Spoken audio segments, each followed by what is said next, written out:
Ato na si Papi, oh. Nauna. Hulat ako, Pay. Hulat ako diha. Padaplen. May motor. Sabot siya, no? Nakakaintindi si po si Papi. Ngayon ko, padaplen. Padaplen po is tabi, tumabi sa daan. Yan po, padaplen po na words na Bisaya. Ito, may kanal. Ito po ang nai-source po ng tubig dito. Yan. Sa munisipyo po, sa Quezon property po yan. Dati wala pa yan. Itong mga nakaraang 5 taon na yata na nagawa. Laki na nagastos niyan. Isang tubo na ganyan, oh. 5,000 ang presyo. Pero mga ilang dipa lang. 2 dipa. Sila Kuya Larry ang trabaho niyan dati. Yung papa ni Toto. Yung buhay pa. Ito ang bahay ng kapitan namin sa kasalukuyan. Pero hindi yan ang original bahay nila sa mama niya. Ang bahay talaga nila, yun yung bahay na, yung may tindahan na suki namin ba? Yung baligyaan sa mais ba? Nung pumunta ko doon. Yun yung bahay nila, pinaupahan lang.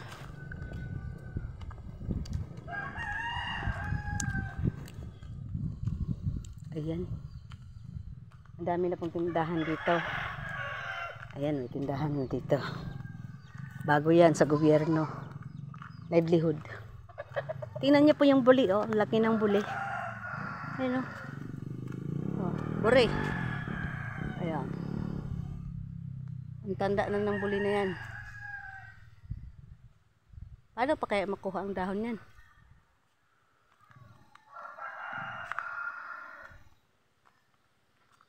Mimi, may kambing. Mimi.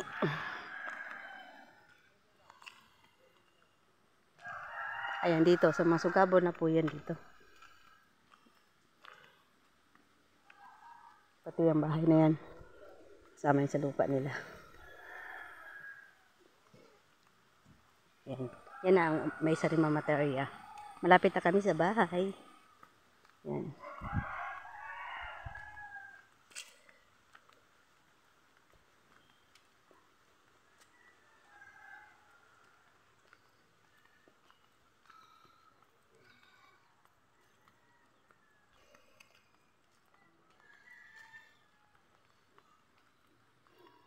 Ito ang pork dos namin tinitirahan ay napaka boring, no?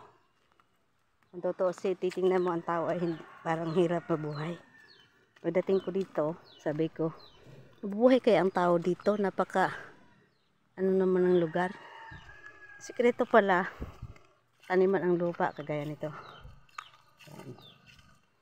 Hindi na kami dito sa part na to, hindi na kami makakatanim dahil punta kami sa aming kanya-kanyang hati ng area. Doon sa mahirap ng bahay.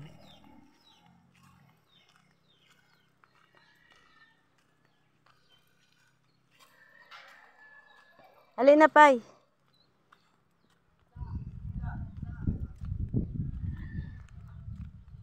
Kabukiran.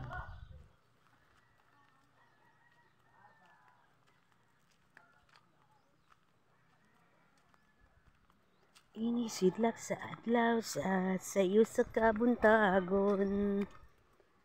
Sudon sa ang kasahong hining kalibutan.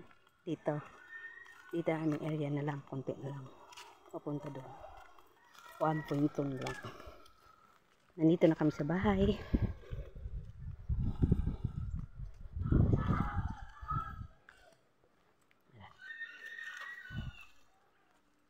Ayo, pwede mangutang.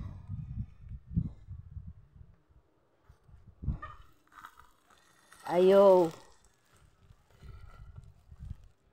Asa ka ang tao diri na to baka ha.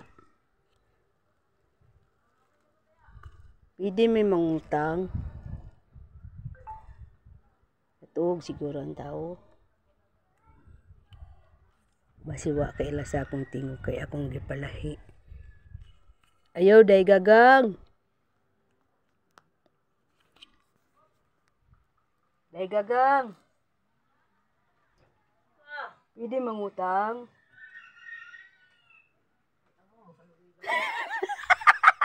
Na prank. Na prank. Di ang tingog kay wa kaila tinira. Wa siya kaila sa akong tingo, akong gipalahi-lahi. Dra, narang halin sa imong kanday. 231. Nag-ice cream kami ni Pape. Balik 15 ang sukle, akong i-wifi. Na prank si Mami.